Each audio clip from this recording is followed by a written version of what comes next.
kita lanjutkan membuat task API dengan menggunakan Express dan Node.js. Oke, nah sebelumnya kita telah membuat app application object dengan menggunakan fungsi Express yang kita dapatkan dari library Express tentu saja ya, dengan melakukan standar modul import berikut ya dalam Node.js. Kita juga telah tes apakah application ini bisa berjalan dengan menggunakan metode listen ya, dan kita tahu bahwa ini sudah berhasil. Nah, selanjutnya kita akan melakukan hal yang inti dalam membuat task API atau intinya dalam membuat API yaitu membuat routing ya. Ketika user misalkan meminta sebuah resource, kita memberikan resource yang user minta gitu kan. Sebelumnya kita memerlukan pertama kita memerlukan storage. Kalau dalam real project tentu saja storage ini ada di database gitu kan. Kalau kita mungkin simpel aja kita buat array aja. Misalkan kita buat task array seperti ini, cukup seperti ini. Nah ini bisa teman-teman nanti ganti dengan database setelah teman-teman paham routing dulu ya. Oke. Nah, yang kedua, karena kita dalam routing itu ada get untuk mendapatkan, ada post, put, dan delete. Nah, untuk post dan put kemungkinan itu akan memerlukan request body. Dan request body untuk post dan put itu biasanya dalam bentuk tipe data JSON. Nah, untuk memungkinkan Express.js melakukan parse, untuk memungkinkan Express.js memahami yang user kirimkan, request body yang user kirimkan dalam post dan put, kita memerlukan sebuah middleware, yaitu JSON middleware yang sudah tersedia dalam Express. Untuk menggunakannya sangat mudah, teman-teman. Ini standar penggunaan middleware dalam Express.js ya. Kita cukup menggunakan fungsi use, metode use yang ada dalam object app, object application, lalu kita sebutkan middleware apa yang ingin kita gunakan. Saja namanya adalah express.json ya, karena dia ada dalam Express. Tapi dia untuk digunakan kita harus memanggilnya fungsi si metode atau fungsi JSON. Oke, nah ini dua hal yang perlu kita lakukan sebelum kita melakukan routing. Oke, sekarang saatnya kita melakukan routing. Seperti yang tadi kita telah sebutkan, pertama kita akan membuat get gitu kan. App.get. Nah, di sini kita akan masukkan path dari atau nama dari get yang ingin kita buat saat ini. Misalkan kita ingin buat path-nya namanya task. Semuanya nanti namanya akan task, gitu kan, hampir sama. Hanya saja yang akan membedakan adalah ini nih, metodenya, gitu kan, dan juga nanti akan ada callback function-nya, proses yang ingin kita lakukan jika user mengakses ini, gitu kan. Karena itulah, si callback function ini, teman-teman, dia ada dua parameter. Yang pertama yaitu rect untuk menunjukkan request object, yang kedua yaitu res untuk menunjukkan response object. Oke? Kita harus membuatnya seperti ini ya. Dia callback-nya itu harus res gitu kan. Dan untuk get slash task ini kita buat mudah juga saja. Kita hanya memerlukan res saja sebetulnya. Res.send. Res.send ini adalah fungsi yang digunakan untuk mengirimkan respons kepada user. Apa yang ingin kita kirimkan? Tentu saja task. Karena yang user minta juga kan slash task. Dia minta task gitu kan. Kita kirimkan aja tadi task. Task ini dari mana? Dari array yang tadi kita buat. Oke? Sangat mudah? Betul, sangat mudah ya. Itu untuk get. Sekarang kita jalan ke post. Post ini tentu saja dilakukan untuk create ya, untuk membuat resource gitu kan. Karena itu dalam callback function nanti kita harus membuat cara untuk mengambil data yang user kirimkan dan kita masukkan ke dalam storage kita. Seperti itu ya. Seperti apa kodenya kita buat aja langsung. App.post, perhatikan perbedaan di sini adalah metodenya /post. Kenapa saya bilang begitu? Karena kita akan buat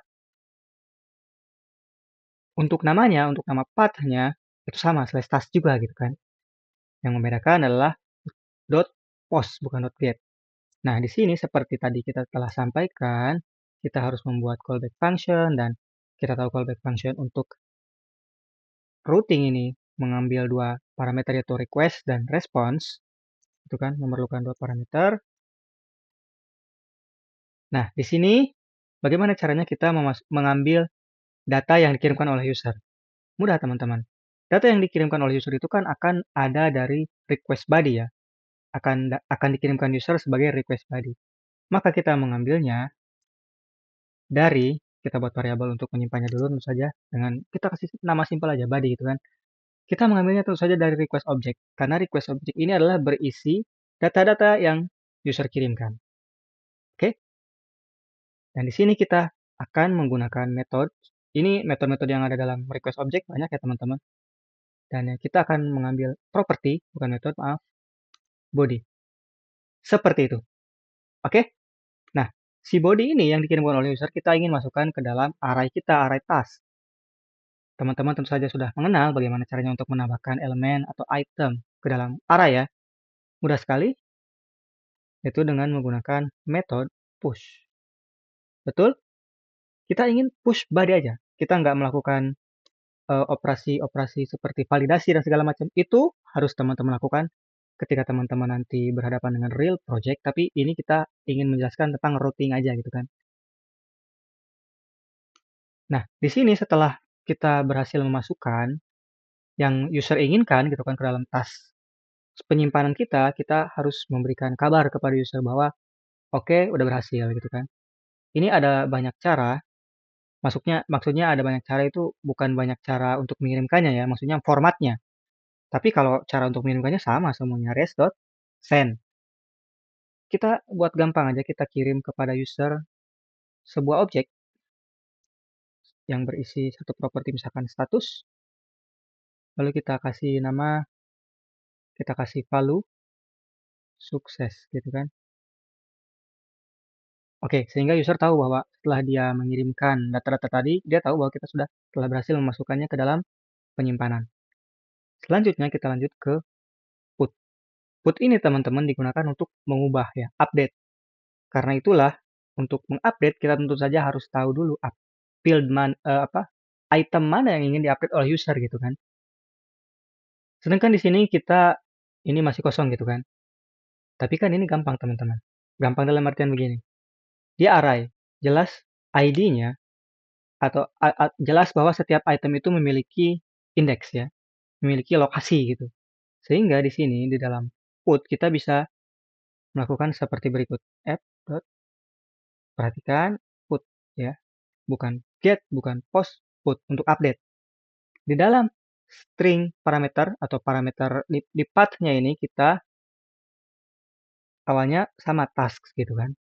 Nah, setelah itu kita kasih slash lagi dan kita masukkan di sini titik 2 ID. Kita ingin user memanggil put ini dengan menuju ke path slash task slash dot slash titik 2 ID. Nah, titik 2 ID-nya ini kita bisa ganti-ganti teman-teman. Usernya bisa ganti, gitu kan, bisa ganti-ganti. Misalkan dia ingin update task nomor 1, ID dengan ID 1 ya, di task slash 1, gitu kan. Atau misalkan dia ingin task slash 100, nah tinggal dia ubah aja di situnya gitu kan. Mudah. Nah, seperti biasa kita harus membuat callback function yang seperti biasa. Request object, response object. Nah, di sini sebelumnya kita mengambil request body. Sekarang di sini yang kita ambil ada dua teman-teman. Karena yang dikirimkan kan oleh user akan dua gitu kan. Pertama dia akan mengirimkan ID di sini gitu kan, dia akan kirimkan ID di sini dan dia juga akan dan ini di sini dia akan kirimkan dalam path ya, path parameter dan dia juga akan mengirimkan perubahannya dong gitu kan. Yang diubah sama dia apa gitu kan. Di dalam apa? Di dalam body gitu kan. Seperti tadi kita telah sampaikan juga. Maka di sini kita ada dua kali membuat variabel. Pertama misalkan kita kasih nama aja ID gitu kan. Request dot params. Nah, dot ID. ID ini dari mana? Dari sini. Oke? Dan ini akan diubah-ubah oleh user kan. Misalkan yang ke-30, yang ke-45 tadi kita telah sampaikan ya. Selanjutnya user juga akan mengirimkan body. Sama seperti post.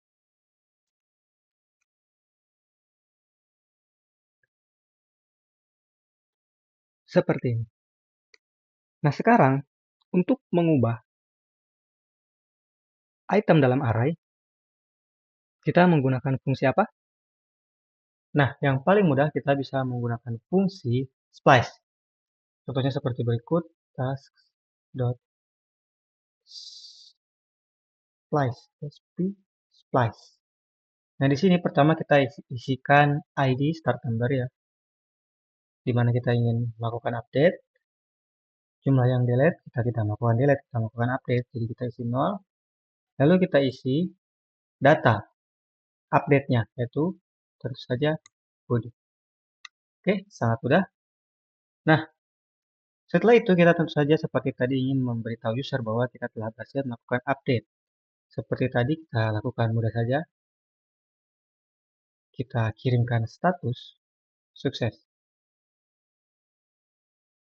Oke, nah selanjutnya kita akan melakukan operasi delete, routing untuk delete dengan tentu saja menggunakan metode delete ya. Dan di sini sama seperti update, pathnya memerlukan ID teman-teman. Kenapa? Karena kita tidak ingin dia menghapus semuanya, kita ingin dia menghapus khusus task tertentu pada ID pada indeks tertentu gitu kan. Kita juga seperti biasa membuat callback action. Dan seperti tadi kita memerlukan ID gitu kan, tapi kita tidak memerlukan body di situ. Kita hanya memerlukan ID.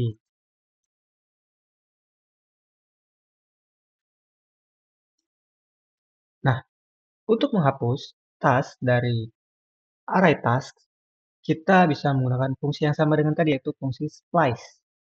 Ya, sangat mudah jadinya. Perbedaannya adalah di sini kita tetap sama kasih ID ya. Tapi di sini kita kasih satu ya. Delete count-nya satu. Parameter delete count ini kan satu. Dan kita tidak isi body. Kita tidak isi seperti ini tidak. Karena kita juga tidak memang tidak ambil ya. Dan user juga tentu ketika delete dia tidak kirimkan bodinya ya. Oke. Setelah berhasil, kita juga ingin beritahu user bahwa kita telah berhasil melakukan delete gitu kan. Kita lakukan seperti tadi saja supaya seragam. Kita kirimkan sebuah objek dengan satu properti status yang bernilai sukses.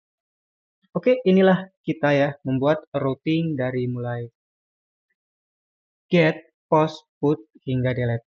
Di video berikutnya kita akan melakukan tes. Apakah kode yang kita tuliskan telah 100% berhasil bisa kita gunakan atau ada yang perlu kita perbaiki. Jadi jangan lupa subscribe dan jangan lupa nonton video berikutnya. Terima kasih.